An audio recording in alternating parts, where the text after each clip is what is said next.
Si recordamos un poco, cuando veíamos las consonantes, separábamos esas consonantes en dos grandes grupos. Por una parte estaban las mudas, que se componían de las labiales, las dentales, las guturales.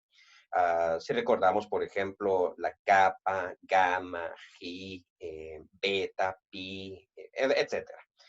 Todas esas se llaman mudas, esas consonantes se llaman mudas porque necesitan necesariamente una vocal para poder funcionar. Nadie puede pronunciar la capa solita, por ejemplo, no se puede. Y por eso se llaman mudas. En otro caso les llamamos simplemente consonantes, o sea que suenan cuando están con otra. Hay otro tipo de consonantes, diríamos nosotros, en otro momento le llamarían nada más sonantes. Cuando uno estudia indoeuropeo, a estas se les llama sonantes porque suenan solitas. En el griego a estas se le van a llamar líquidas. Son nombres que toman en los diferentes idiomas, ¿no?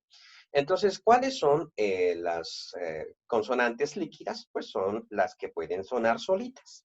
Como la lambda, podemos decir l, o la new, o la miu, o la ro. Todas esas que nosotros podemos pronunciar sin la ayuda de una vocal, se van a llamar líquidas o se van a llamar sonantes, ¿no? Es como generalmente se les llama a estas. Pues bien, habíamos visto estos verbos en vocabularios anteriores, prácticamente los conocemos todos, ¿no? Apocteino, mato, falta el acento aquí, ¿no? Apocteino, mato, apostelo, envío, con doble lambda, jairo, levanto, balo, lanzo, equeiro, también levanto o resucito, mino, permanezco, speiro, es el que no sabíamos. Bueno, speiro, ¿no? No espeiro, sino speiro. Por ser latino, sí tiendo a pronunciar una vocal antes de la sigma, todo el tiempo, ¿no? Speiro es siembro, no lo conocíamos, aparece en el vocabulario hasta otra, y apopnesco, que significa muero. Muy bien, ya voy a hablar de apopnesco al ratito. Prácticamente el tema verbal va a terminar en new, lambda, ro, new. En este caso, no tengo ninguna que termine con mu, pero iría igual, digámoslo así. Sería semejante.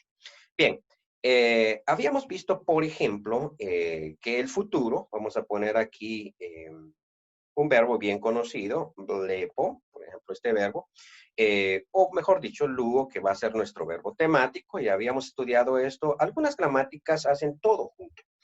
Otras se quedan un ratito o esperan un ratito para tocar los otros puntos, para que no se haga muy aburrido. Es lo que estamos haciendo acá.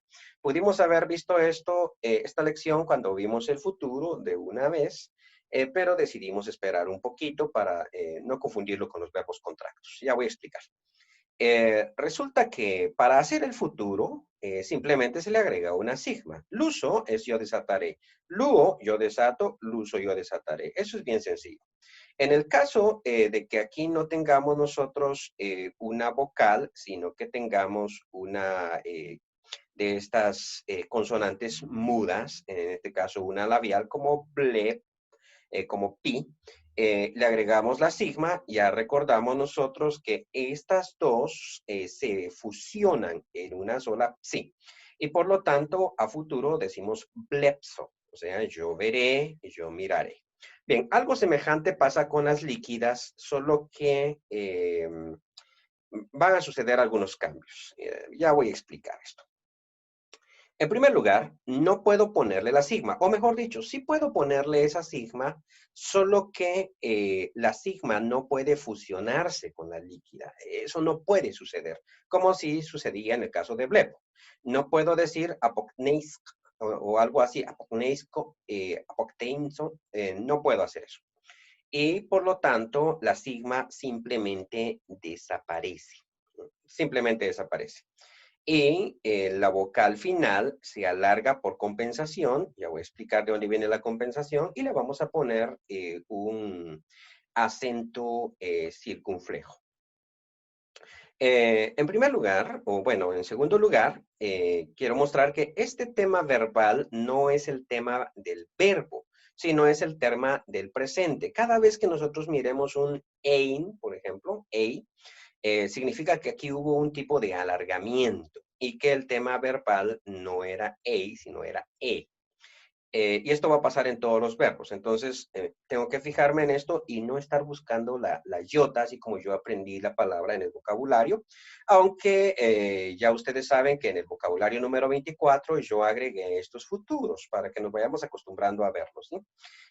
Agrego estos futuros para que ustedes los practiquen como parte del vocabulario y luego no estén tan confundidos a la hora de ver este problema en la oración. Entonces desaparece esta iota y el tema verbal es el tema verbal corto, el mismo que utiliza el aoristo, que es el tema verbal básico, que se alargó en presente. Y entonces, cuando la sigma cae, entonces la omega se alarga por compensación o prácticamente parece un verbo contracto. Y de hecho, así como un verbo contracto, este se va a conjugar, solo que aquí es un futuro. Por ejemplo, en este caso nosotros diríamos, apocteíno, yo mataré, sería yo mataré. Si nosotros, si pensamos cómo se hace la segunda persona, eh, pues igual que un verbo contracto, bueno, este tendría que ser la epsilon, tiene que ser en negrita, ¿no? Le estoy poniendo los colores solo para que veamos. eh, Apocteines sería el segunda persona. Tú matarás, apocteine, él matará, apocte. Bueno, voy a conjugarlo, ¿sí? Para que lo veamos y no tengamos problema después. Apocteine, apoctené, perdón. Apoctené, apoctenei, sería él matará. Apoctenumen, lo vuelvo a poner, voy a hacerle los cambios.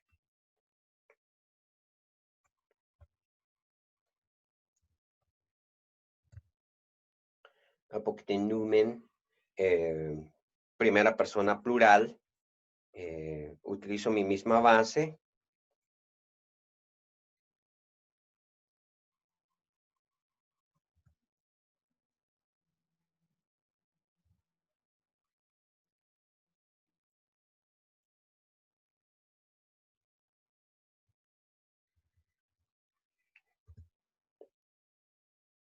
Ok, y ahí está mi tercera persona. Está conjugado en futuro el verbo apocteino, ¿no? Que obviamente desapareció la iota porque estamos usando el tema verbal breve y va a ser contracto en futuro. Bien, parece difícil, pero en realidad no lo es. Es fácil determinar qué persona es. Primera persona, apoctenó. Segunda persona, apoctenéis. Tercera persona, apoctenei. Primera persona del plural, apoctenumen. Segunda persona del plural, apocteinete. Apocteinete. Y tercera persona del plural, apoctenusin. Apoctenusin. Muy bien, no hay manera de perdernos en esto. Esto creo que es bastante fácil, bastante sencillo. Y lo mismo va a pasar con los demás verbos. Vamos a cambiar, por ejemplo, apostelo. La vez pasada, creo que esto ya lo he mencionado varias veces en estos videos, que el futuro está hermanado con el aoristo y esta es una prueba más. Igual que el imperfecto está hermanado con el presente, el futuro está hermanado con el aoristo. Cuando el futuro puede, utiliza el tema del aoristo, ¿no? Y que esto es lo que está pasando acá, o sea, el tema breve, aposteló. Incluso, por ejemplo, aquí, hi, es el tema del presente.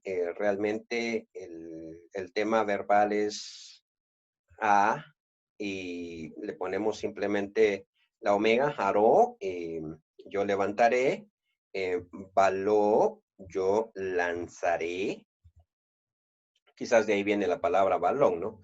Egueiro, también le quitamos la iota y decimos egueró, yo levantaré, meno es menó, obviamente quitamos el acento, menó, yo levantaré, espero, lo mismo, esperó, yo sembraré y luego, bueno, a Potnesco voy a explicarlo un poquito diferente. Muy bien.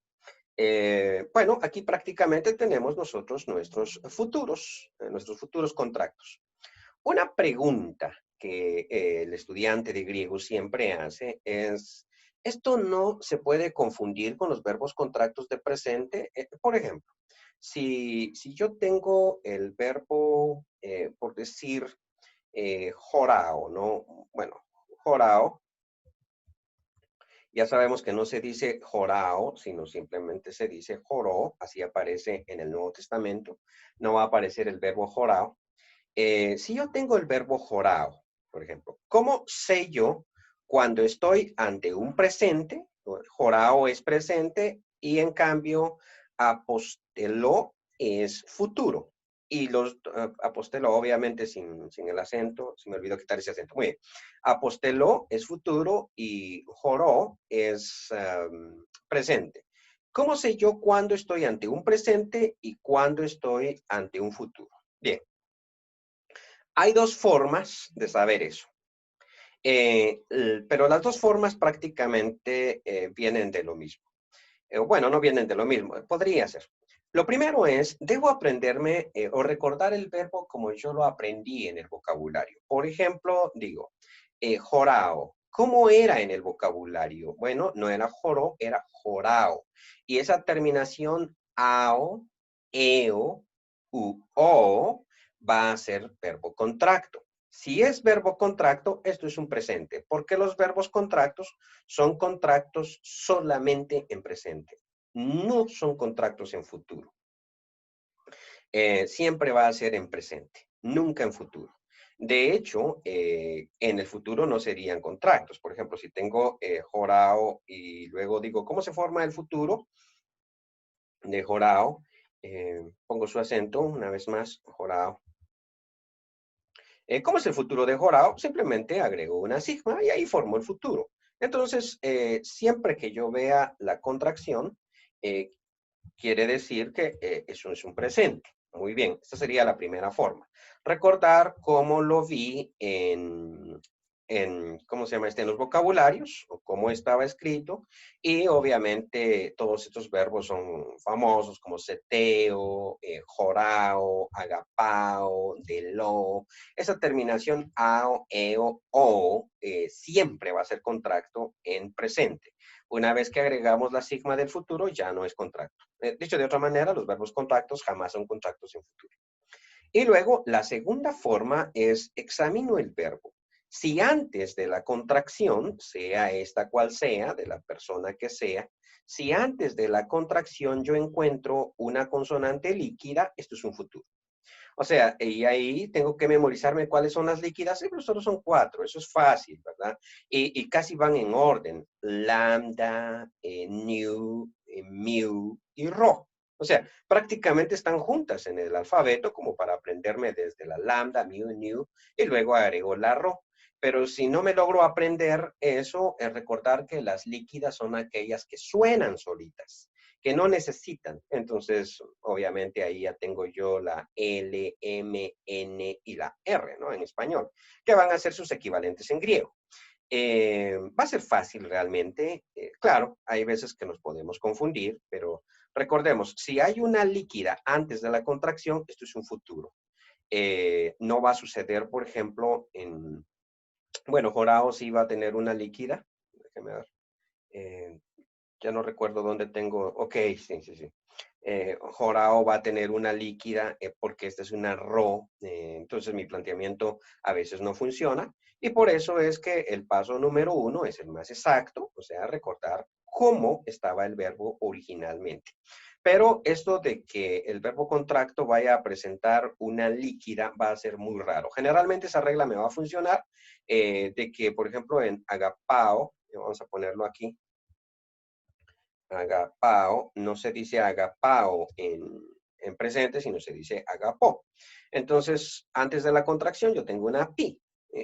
La pi, ya sé que el futuro se forma con psi, esto es presente. O sea, no tengo ningún problema. Quizás elegí incorrectamente jorao para ejemplificar esto.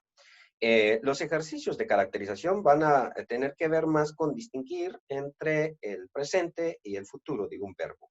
Muy bien, esto es lo que hacen entonces los verbos líquidos y luego se van a conjugar normalmente. Se van a traducir normalmente. La traducción no va a sufrir ningún problema. Simplemente el problemita aquí sería reconocer, ¿estoy ante un verbo líquido o no? Porque los líquidos hacen su futuro eh, sin tener una sigma.